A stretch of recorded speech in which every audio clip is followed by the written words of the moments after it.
حبايبي ازيكم عاملين ايه؟ يا رب تكونوا بخير في احسن حال. النهارده بقى هنعمل مع بعض ورقه اللحمه على الطريقه المصريه.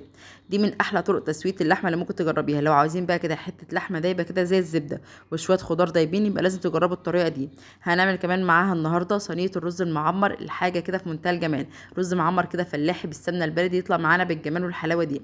يلا بينا بقى كده نسمي الله ونصلي على الرسول. بس لو لسه اول مره تتابعيني، يا ريت ما تنسيش تعملي لايك واشتراك للقناه عشان يوصلك كل جديد معانا باذن الله. ويلا بينا نبدا وصفتنا.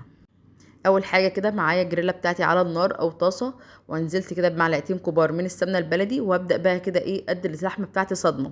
اهم حاجه ما ننزلش اللحمه غير لما السمنه بتاعتنا تسخن كويس جدا، عشان بس ما تنزلش العصاره بتاعتها، تفضل محتفظه بيها. ما بقلبش اللحمه خالص غير لما تبدا تلون كده وياخد صدمه من الجنب ده، وبعد كده نبدا نقلبها وتبقى معايا بالشكل ده.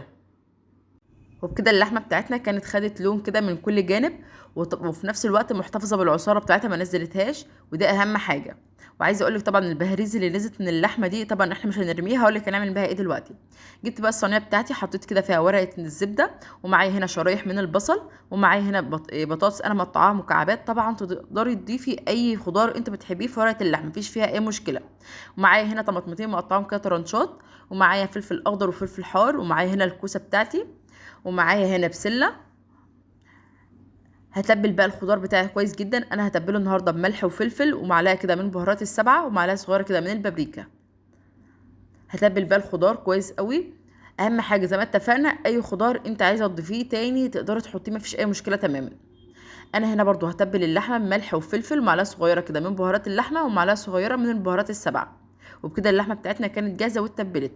انا في الوقت ده كنت نسيت احط الجزر، كان جنبي بس نسيته. هبدا بقى اضيفه كده قبل ما ارص اللحمه عليه، وابدا ارص اللحمه بقى كده على وش الخضار بتاعي. في الوقت ده طبعا انا مسخنه الفرن بتاعي، بدخلها كده في الرف اللي قبل الارضيه. ودي طبعا البهاريز اللي نزلت من اللحمه زي ما اتفقنا احنا مش هنرميها، هنضيفها عليها كده في الاخر. ومعايا هنا كوبايه من الميه. وما ننساش طبعا ان الخضار بتاعنا ده لسه هينزل ميه كمان. هغلفها بقى كويس جدا بورق الفويل، وادخلها بقى الفرن كده تعيش حياتها لغايه ما تستوي تماما وتبقى دايبه معانا. في الوقت اللي دخلنا فيه صينيه الخضار بتاعتنا مع اللحمه، تعالوا بقى نجهز مع بعض احلى صينيه رز معمر. معايا هنا الصينيه بتاعتي، انا معايا هنا الرز معمر، معايا هنا كيلو من الرز. انا غسلاه كويس جدا، طبعا ده رز مصري، بغسله مش بنقعه. ضفت عليه الملح بتاعي. في ناس متعوده ان هي تعمل الرز المعمر يكون مسكر، فلو انت من الناس دي تقدروا تضيفي 4 أو 5 معالق من السكر. بس احنا النهارده عاملين رز معمر حادق. ضفت هنا معلقه كبيره كده من القشطه. طب والسمنه البلدي انا مش هضيف السمنه ولا الزيت دلوقتي خالص، هتشوف هنعمله ازاي. هضيف هنا الحليب بتاعي، والحليب بتاعي ده مغلي، اهم حاجه يكون لسه مغلي كويس جدا. هظبط بقى معيار الحليب كده مع الميه بتاعتي، كانك بتعملي رز مصري كده، اللي هو على البوتاجاز عادي، مفيش اي مشكله. الرز المصري كل كوبايه عليه كوبايه.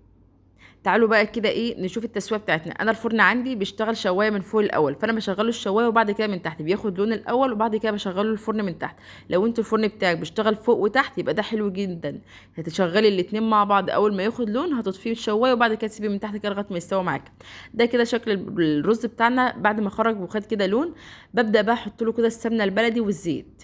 بحط له معلقتين كبار كده من السمنه البلدي والزيت بتاعنا، وبحطه كده بقى في الرف في النص يكمل التسويه بتاعته. ده كده شكله بقى بعد ما حطينا السمنه كده والزيت ودخلته الفرن، وده شكله بعد ما خرج من الفرن. احلى صينيه رز معمر دايبه كده وناعمه وحاجه كده في منتهى الجمال. طعمها وريحتها بجد كانت خطيره. اتمنى تجربوه بجد النهارده. وصفه النهارده كلها كامله كده متكامله، غدا كامل. رز المعمر مع صينيه الخضار كده باللحمه، حاجه كده في منتهى الجمال. تعالوا بقى كده نشوف صينيه الخضار. الخضار دايب، اللحمه كده ما شاء الله دايبه جدا. اتمنى وصفه النهارده تعجبكم، اتمنى تجربوها. اشوفكم على خير في وصفه تانية جايه جديده.